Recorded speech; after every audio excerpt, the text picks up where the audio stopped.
All right, everybody. I apologize in advance for this guerrilla style videography here on this video.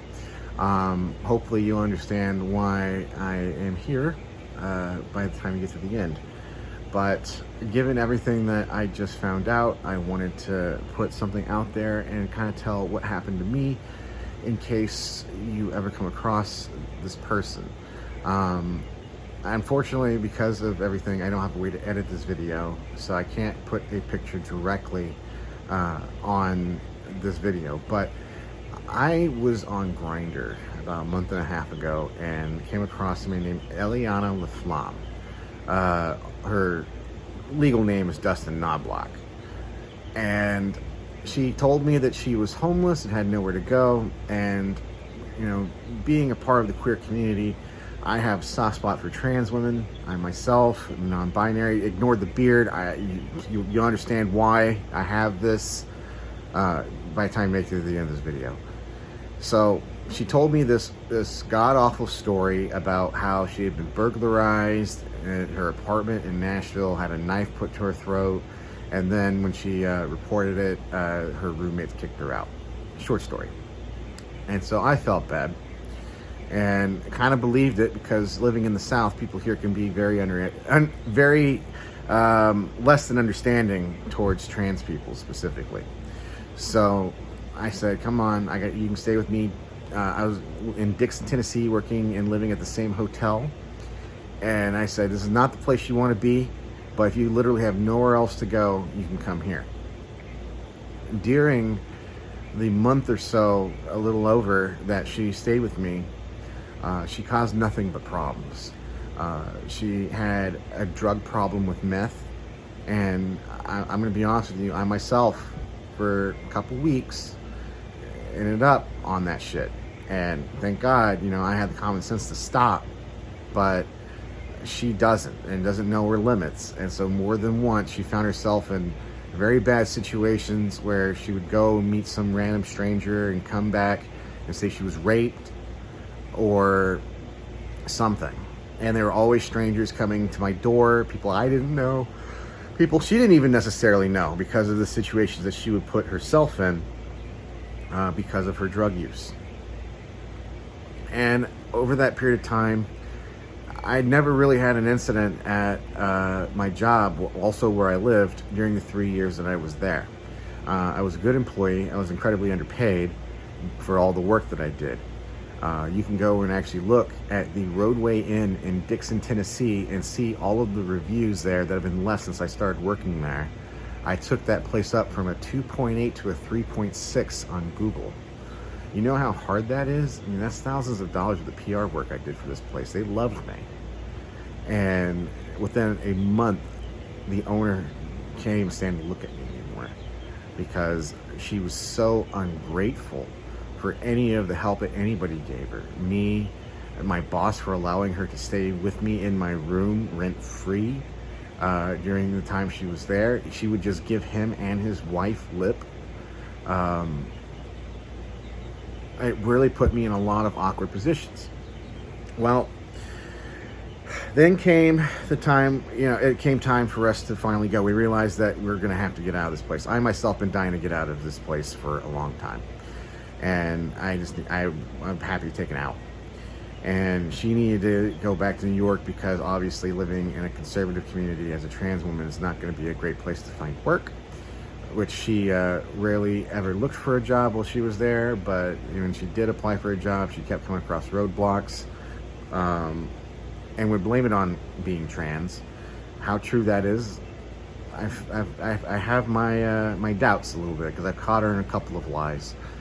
She said that the McDonald's down the street wouldn't hire her because she was trans, and I went there personally and inquired about it, and they in fact have trans people that work at that McDonald's.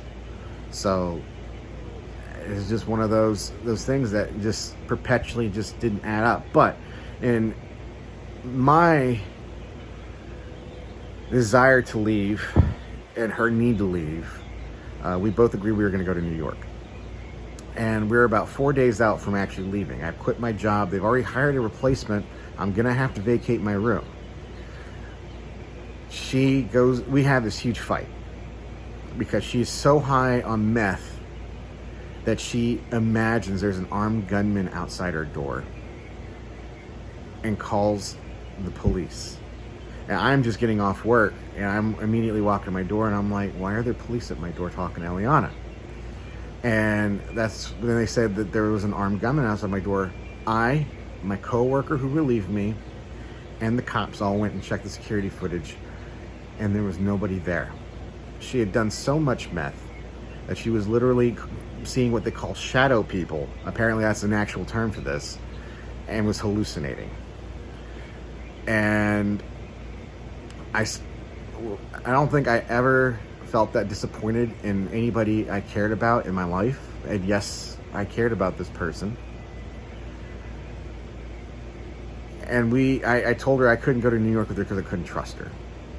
Well, stupid me, over a period of that entire day, my position had softened a little bit, and I thought maybe we could, rehash some of this. And she decided, for her sake, that she needed to leave for the night. I told her I would leave for the night, and I didn't want her going anywhere because, frankly, she's an idiot with no street smarts. And she wouldn't take that as an answer. So she found some random person on Grindr and left in a black Dodge Journey. Well, she said she would be home at like 6 or 7 in the morning, and then 9 o'clock came and she still wasn't there. So I started calling. And eventually somebody picked up demanding that I send money to them on Cash App or I would never see her again. Now, I'm not a hostage negotiator, but I can tell you that this is out of my depth. So I said, I'm just going to call the cops. And no matter what, they're going to have you geolocated and they're going to find out what the hell's going on here. So I called the Dixon Police Department. And in the course of them checking security footage, which is how we found out the vehicle that she left in, they also found that she had an out-of-state warrant in Virginia. And I was like, okay, interesting. Never knew anything about this. They told me it was for fraud and she had a history of scamming people. Now, as somebody who's had a lot of issues with police officers in my life, I had no criminal record at this point, but I've dealt with them a lot. And they can lie. They do lie. So I don't necessarily trust that explanation when they tell me about her warrant.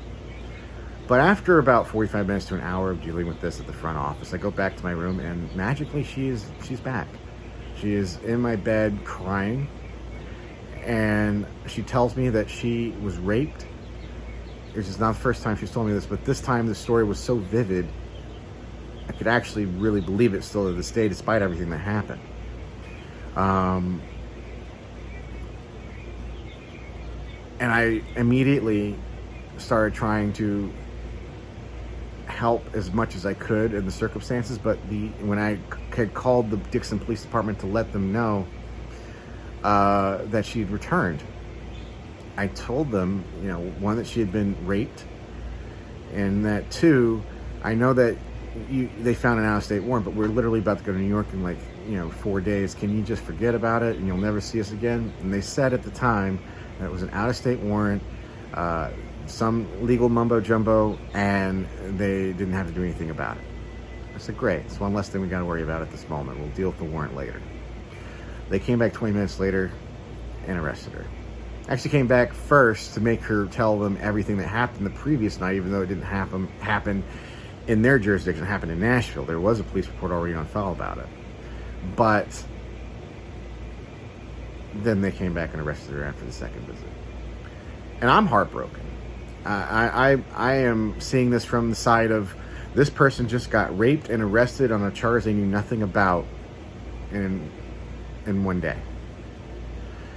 I couldn't imagine if that happened to me, how I would feel. I may kill myself if I ever have that happen to me. And so I am distraught. I go to work that day. I end up getting visited by the police myself because my friend was concerned about my well-being and did a welfare check on me. But my boss, who, mind you, is so tired of me at this point, he can barely look at me, still goes out of his way to hook me up with a job in Cookeville, Tennessee. Now, you'd think he was doing me a favor. He kind of wasn't. It turned out that the guy I went to go work for a couple of days later in Cookville was a complete scumbag. This dude literally told me to charge Hispanics more money because they would, quote, pay anything. And I'm like, I'm not going to commit a civil rights violation for you. I don't hardly even know you. And he would just do the stupidest of things that just to save a buck. Like, he was serving apple juice that expired last year. It's fucking June. And when I confronted him about this, all he could say was, I know what I'm doing. But he would berate me in front of customers. He would make up lies in front of customers to make himself look better and make me look worse. So it was an untenable working situation. And finally, after a week, I was forced to quit when he told me, well, if you don't want to work, then quit. So I was harassed off the property until I left later that day. Because again, this is one of those live there, work there situations. So for the first 36 hours after that, that's when my homelessness began. I was sitting outside the Marathon station in Cookville where the Greyhound bus comes to town. I was waiting on the check to clear that he gave me. And so I could just take a Greyhound and just go to the homeless shelter in Boston, because I'm like, there's nothing else here for me. And that's where my driver's license is from, Massachusetts. So in theory, I could get some housing assistance there. I don't know how long that would take, but in theory, I could get it done. During that 36 hours, I was robbed. I don't know if any of you have ever slept on a sidewalk, but it's not easy. You can only do it for like 30 minutes at a time because every part of your body starts to hurt. And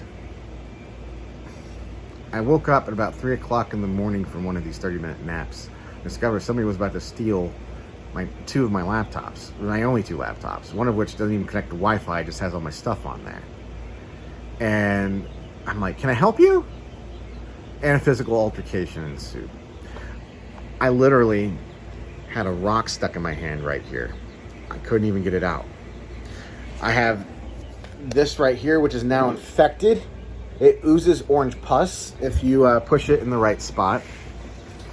And I have abrasions and bruises from this. And so I called 911.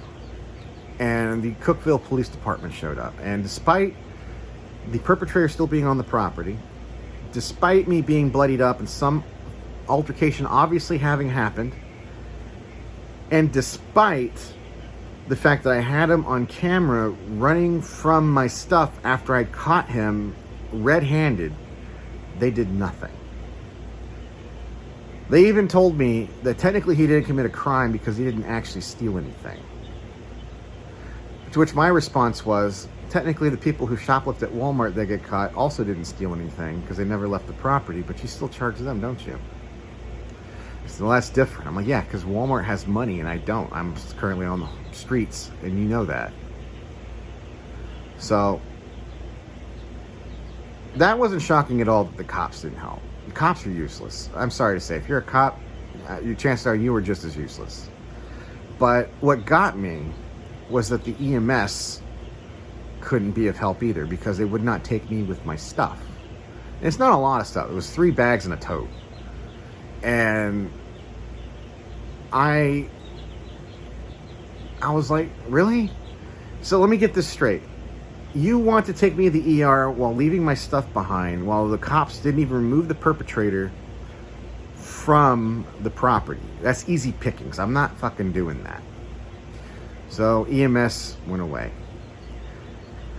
In the middle of the night, bloodied, still bleeding profusely, with all my stuff, I called an Uber, and thank God the person who answered did not look at me like I was an axe murderer and drive off, because it would have been very easy to do. And I got to the emergency room in Cookville. I told the desk that I needed 3 things. I said, 1, I have a rock stuck in my hand. I need that, and I'm bleeding profusely from it. I need assistance on that. I have abrasions all up and down my body I need you to look at. And I need to speak to a mental health advocate. Well, they did bring me into the back, and while they did get the rock out of my hand, I'm honestly surprised it didn't get infected, because I don't think they actually cleaned it once they got the rock out. They talked about irrigating it, but I don't recall this ever happening. They never looked at any of my abrasions at all. And when I asked about the mental health advocate, which I honestly needed, because by this point, with everything that had added up, I was sincerely thinking about jumping off of a bridge. They told me that there was not a psychiatrist in the building, and that I would have to speak to somebody on a tablet. And I said, it's now 5 o'clock in the morning. You want me to speak to somebody on an iPad that's not from here, so they can't help me with any local resources whatsoever, that they're going to be half awake and not really care about my situation. I'm not going to waste my time. So I get back to the waiting room after they discharged me, and I just start yelling because I've lost it. Everything had just added up. I apologize. The person who I'm currently staying with right here is walking in, so I'm going to step outside and finish the story. I absolutely lost it. I basically started screaming and was told at that point, hold on one second.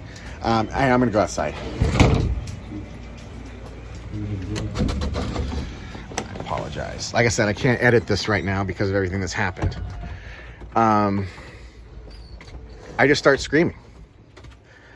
It was the only thing I knew to do at that particular moment. And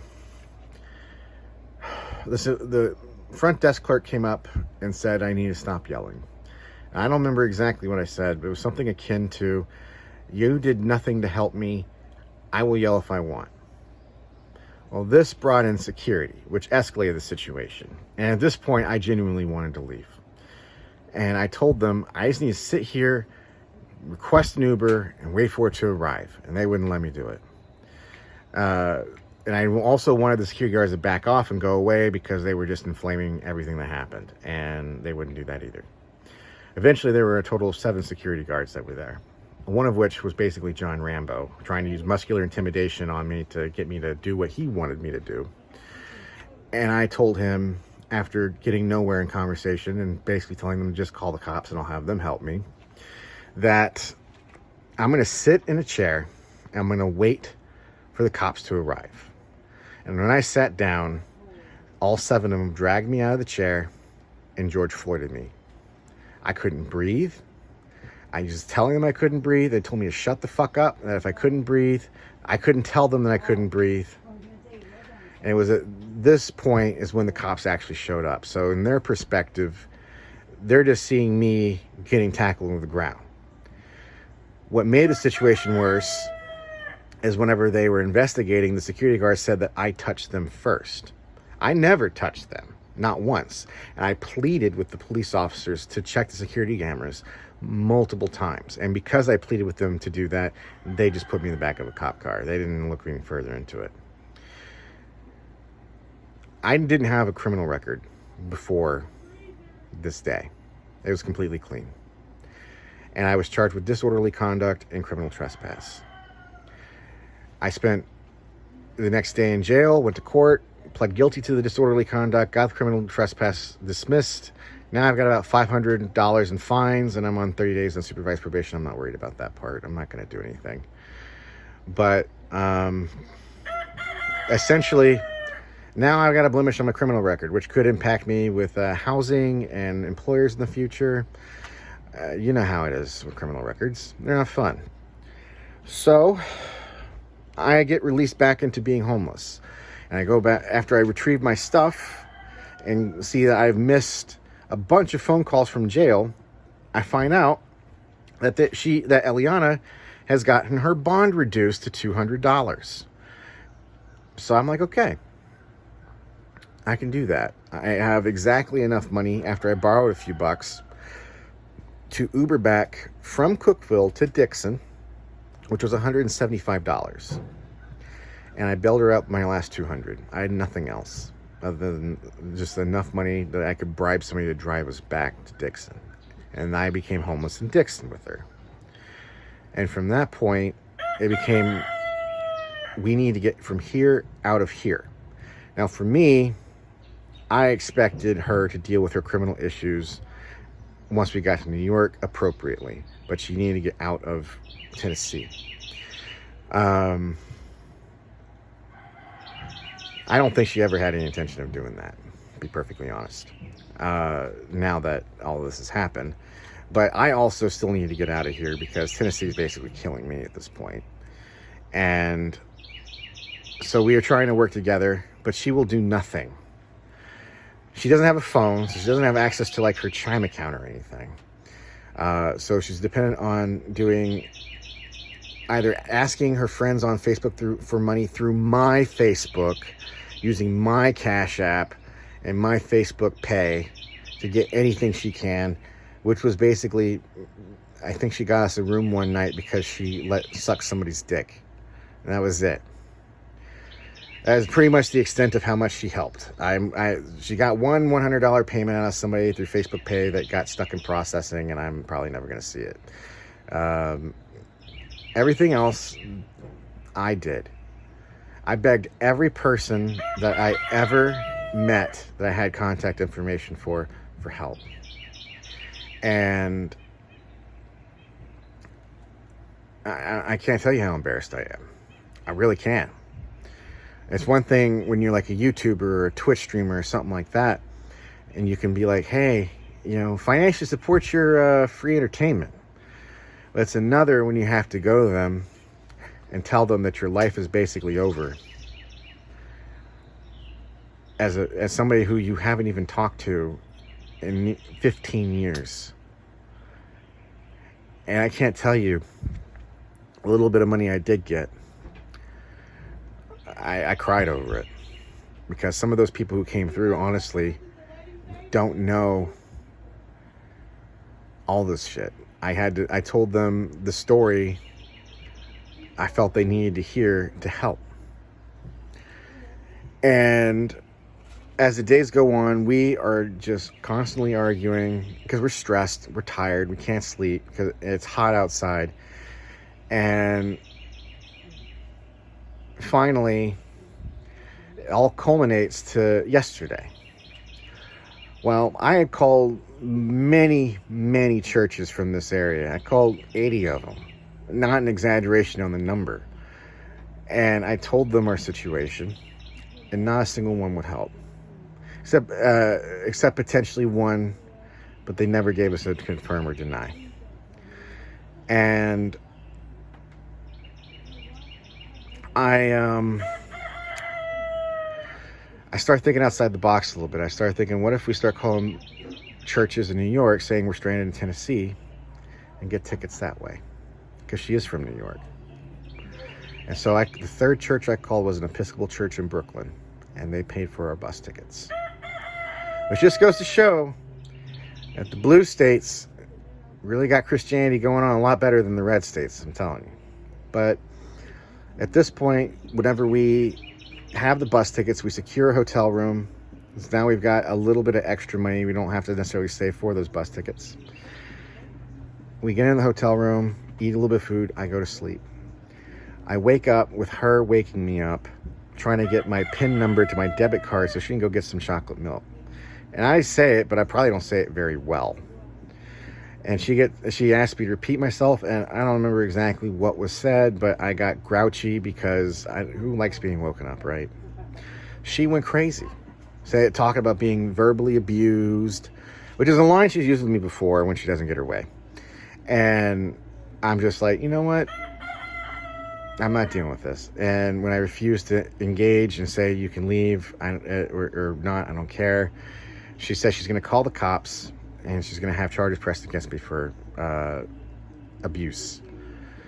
And she went to the neighboring gas station and called them. And I don't know exactly what was said, but I heard some of it. It sounded like she was trying to paint me as a domestic abuser so she could get a battered women's shelter for the night. Mind you, we never dated. We never even fucked. I did all this without even getting my dick sucked. And I never touched her. I did make one comment at one point when we were in front of a friend of mine that I've never hit a woman in my life, but if I ever did, it would be this person because she's a lot. but I would never do it. I'm not that kind of person. I'm hoping this story at this point would have shown you that I don't have the heart to do something like that. And anyway, she didn't get her way with the cops. And she was basically forced at that point to either leave or yeah, that's basically what she chose. She chose to leave. She didn't want to deal with me anymore because she couldn't get her way. I told her point blank, just don't talk to me. And she wanted to talk. I didn't want to talk. Who would want to after what she just did to me, after everything I've done for her? She left. Well, there's only so many places that she's going to go in this area. This is not a big city. This is a small town. And I already knew where she went. She went to Waffle House because we'd been going there in the night. And they've been giving us free food. They felt bad. Well, what did she do? She started preying on their niceness and managed to paint me as, I don't know, some sort of domestic abuser or something. I don't know. Because I'd gone in there and I told her, you got one chance to come with me or I'm done forever. And she flatly refused. And I left. I did go back in there and I warned her that if she went back onto the roadway and property that she was probably going to get arrested because her dog is still there. But that's it. I was done. That's the last time I've talked to her. So, out of stubbornness, I posted something on her Facebook, but she hasn't had access to it in weeks because her phone got stolen when she got raped. I posted something on there basically telling people, look, if she contacts you for help to try to leave, she has a Greyhound ticket already. Don't give her anything. She's just being difficult. And at that point, I went to bed. I also, the next day, or the next morning when I woke up, I was receiving messages. And one person asked me for a phone call. And that's when the floodgates opened. When I found out that this person is a perpetual scammer. That apparently she just has a history of scamming people and using them. And that's what she does. And when something always traumatic happens to them. And then they always flee somewhere else. I've heard she can't stay in a place more than a month at a time. Which, based on my, history with her, tracks. I also found out that one of these people is going to be probably pressing charges of their own for fraud because she just scams people. And after hearing my story, I guess they decided, you know what, this person's never going to change. So there's that. I also, in the course, found all this. Had she successfully gotten on that Greyhound bus and I'd helped her do that and she'd gone to New York and never gone back to Virginia, I probably would have gotten charged with aiding and abetting. That's partially why I'm actually recording this video, to put a timestamp on this, that I now know this and I'm no longer helping her in any way. This is now a legal thing that I'm putting on the internet, that I am not trying to aid and abet a wanted felon. So I'm now here at my friend's house. I'm only staying the night. I'm still scheduled to leave on the bus to New York tomorrow. I still have the ticket and I'm certainly going to go because I'm not staying in Tennessee. There's nothing for me to do here. Because of her, my reputation is ruined at many, many, many businesses in this area. I couldn't get another job here if I wanted. If I'm going to be homeless, I might as well be homeless somewhere where I have a shot at bettering my life. But from there, I'm probably going to go back to Boston and go to a homeless shelter. The reason I'm recording this video is not necessarily for you to feel sorry for me or to elicit donations, any of that. If you want to send me some money, let me know. We'll figure something out because I'm not in a position to say no. But I want to warn people about this person. She will destroy your life. I'm living proof that she will destroy your life. I never had a criminal record before I knew her. I got Cokes to drink and I got y'all a pizza later on to eat. I appreciate But you. the Cokes are not cold yet. That's fine. My apologies. I can't edit this later, so you just get to hear that.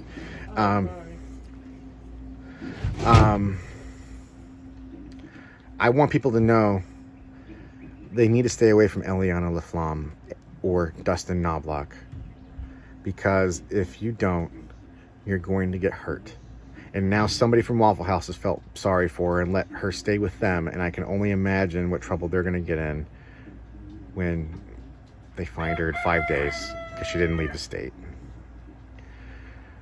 You know what? It's not my problem anymore. I have to worry about me. I have to worry about what am I going to do when I get to Boston, because I don't know. I have no money. I got nowhere to go. The only thing I've really got going for me is one of my old friends who was a former state representative said I could use them as a job reference. I'm hoping that's enough that I can land something when I'm in a position to start looking for work again. Which I don't even think I can do right away, because I've still got this cracked rib right here. It hurts anytime I do anything at all. So, to all of you who watch this video, even if you don't know Eliana and you made it all the way through this, if you ever wonder why I'd never help another person again in my life, this is why. Because it literally ruined me. I got scammed. I got lied to time and time again. And at the end of the day, she tried throwing me under the bus to the cops just so she could get a battered women's hotel room. I don't know what to say. I'm deeply embarrassed. I feel like a loser. And I hope this never happens to you.